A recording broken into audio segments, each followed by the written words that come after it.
কি ভাবছেন সকাল সকাল এক হাঁড়ি রসগোল্লা নিয়ে বসে পড়েছি? আরে না না, এটা হচ্ছে কালকে রাত্রের।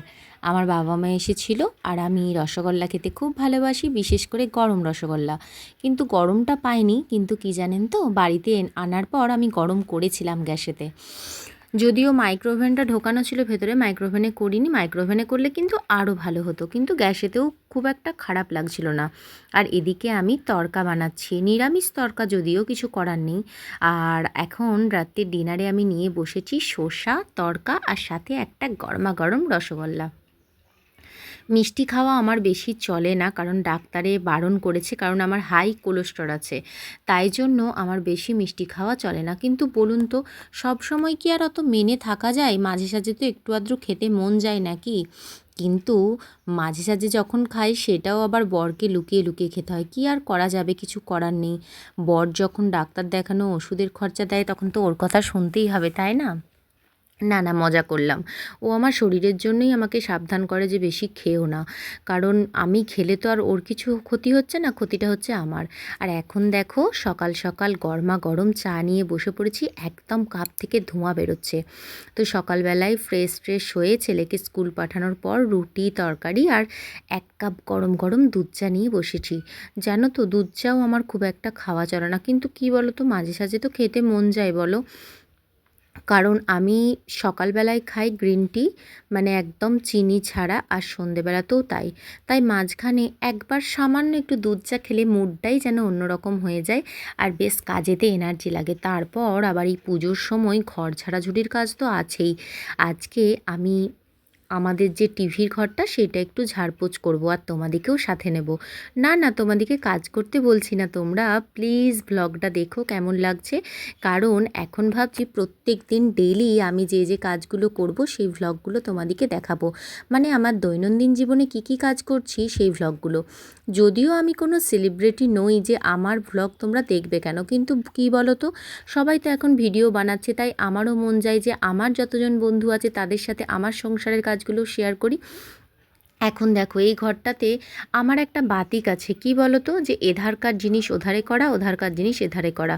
এই বাতিকটা কার কার আছে, সব থেকে সবার মানে কার কার এই বাতিকটা আছে, প্লিজ আমাকে জানিও। আমার মায়েরও আগে এটা ছিল, কিন্তু মায়ের এখন এতই নানান রকম টুকটাক রোগ হয়ে গেছে, কিন্তু মা এখন আর অতটা পারে না। আমি যখন আমার বাপের বাড়িতে যাই, কিছু কিছু কাজ মায়ের করে দিই। তো এখন টিভির কাজটা দেখো কী হারে ধুলো হয়েছে। মানে প্রত্যেক দিন পরিষ্কার করলেও ধুলো যায় না। আর প্রত্যেক দিন পরিষ্কার বলতে, ডাস্টটা তো আর প্রত্যেক দিন করা হয় না, ঘর ঝাড়পোছ তো রোজই করে থাকি। কিন্তু এই যে শোকেসের ধুলো ঝুল, এগুলো তো আর পরিষ্কার করা হয় না। আর কি বলো তো, মাটির ঘরে থেকে আরাম আছে, কিন্তু ঝুলটাও না প্রচুর পরিমাণে হয়। আজকে আমি ঘর পরিষ্কার করছি, কালকে আবার ঠিক ঝুল হয়ে যাবে, কিছু করার নেই। মাটির ঘরে যেমন গরমকালেও থেকে শান্তি, আর শীতকালেও থেকে শান্তি। আর যার যেরকম ঘর, সেটা যদি আমার বন্ধুদের সাথে শেয়ার করি, কারণ নিশ্চয়ই কোনো অসুবিধা নেই। আর অসুবিধা থাকলেই বা কি, কিছু তো করার নেই, যার যেটা ঘর সেটা তো দেখাতেই হবে। আর এখানে গরমে ঘেমে নিয়ে আমি একদম নাজেহাল হয়ে গেছি। এত ভারী ভারী আলমারি, ড্রেসিং টেবিল, তারপর খাট, সমস্ত কিছু আমি একা হাতে সরাচ্ছি। আর আমার যে কাজের মানে দিদিটা আছে, মানে আমাকে যে হেল্প করে, তাকেও মাঝখানে একবার ডাকলাম, কারণ আমি আর পেরে উঠছিলাম না। আমার তো বুঝতেই পারছো, ঘেমে নিয়ে একদম একাকার অবস্থা হয়ে গেছে, মানে আমি একদম নাজেহাল হয়ে যাচ্ছিলাম। তো দেখো, ঘরটা এখন অনেকটা পরিষ্কার হয়ে গেছে। আলমারিটা এদিকে ছিল, এদিকে নিয়ে চলে এসেছি। আর এখানে জানো তো, এইটা হচ্ছে আমার জীবনের বেস্ট একটা গিফট। দিদি নাম্বার ওয়ানে কী কী গিফট পেয়েছিলাম অবশ্যই তোমাদের সাথে শেয়ার করব। ওই যে ভেতরে দেখলে যে চায়ের মানে টি সেটটা আছে, ওইটাও কিন্তু আমি দিদি নাম্বার ওয়ান থেকে পেয়েছিলাম। আর এইটা হচ্ছে আমার জীবনের বেস্ট গিফট, সেইটা হচ্ছে দিদি নাম্বার ওয়ানের উইনার ট্রফি। তোমাদের সাথে আমি দিদি নাম্বার ওয়ানটা একদিন শেয়ার করব, যদি তোমরা কেউ দেখতে চাও আমাকে অবশ্যই কমেন্ট করে জানিও। আর এখানে আমি বসে একটু জল খেয়ে নিচ্ছি, কারণ একদম হাঁপিয়েও গেছি আর গলাটা পুরো শুকিয়ে গেছে। আর এখানে আমার সমস্ত কিছু ডাস্ট একদম কমপ্লিট হয়ে গেছে। বাড়িটা মানে এই রুমটা না একটু রং করাবো, কিন্তু এখন না, আমাদের বাড়িতে যেহেতু কালী পুজো আছে, কালী পুজোর আগে আমি একটু কালার করাবো। উপরগুলো করানো হয়ে গেছে, নিচেরগুলো বাকি আছে, নিচেগুলো কালী পুজোর সময় করাবো।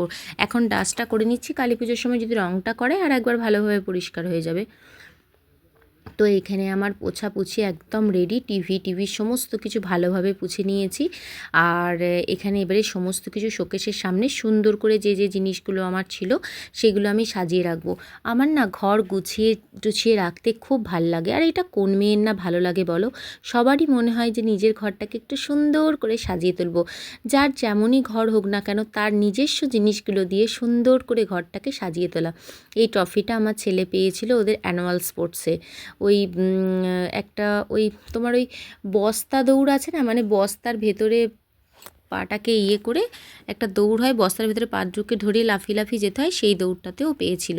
আর এইদিকে দেখো ঘরটা আমার পুরো একদম ডিপ ক্লিন হয়ে গেছে, একদম পরিষ্কার পরিচ্ছন্ন করে নিয়েছি। কালার করলে কিন্তু ঘরটার রূপটা কিন্তু আরও ফিরে যাবে। এখন একটু নিশ্চিন্তে বসা যাবে। আমি একদম বিছানা টিছানা সমস্ত কিছু পরিষ্কার করে দিয়েছি। আর ঘরটা ঝাড় দিয়ে পুরো পুছে দিল আমার যে কাজের দিদিটা আছে, সে পুরো পুছে দিল। এখন একটু শান্তি। টাটা। পুজোতে কে কে বাইরে যাচ্ছ আর কে কে ঘরে আনন্দ করে পুজো কাটাচ্ছ প্লিজ আমাকে কমেন্ট করিয়ে জানাও। আর আমার কোনো দিনই বাইরে যাওয়া হবে না, কারণ আমি বাইরে যেতেও চাই না, আমাদের নিজস্ব বাড়ির পুজো বলে।